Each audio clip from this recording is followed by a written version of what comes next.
I'm a third generation weaver. I've been doing it all my life.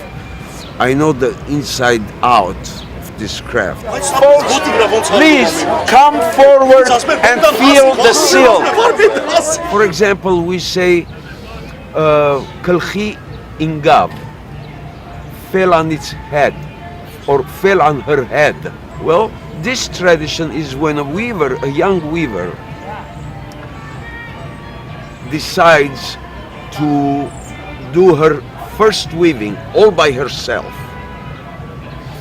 Prior to that, she was assisting her grandma, learning, and when the time comes, she accomplishes complete rug.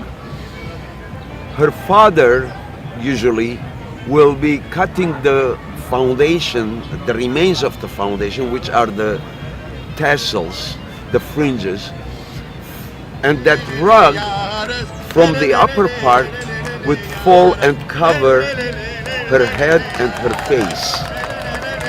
So glkhin ynkav, she accomplished making her own rug. Mind you, that's also a sign of her puberty. This goes ancient. Now, where we even before our scriptures, before our books, we learned this from our songs, folk songs that came to us in an oral tradition. We also have dances, folk dances depicting those things. So this is the part where I'm involved in, where I'm really into it and trying to record all these that never been recorded before. And we are just touching the tip of the iceberg.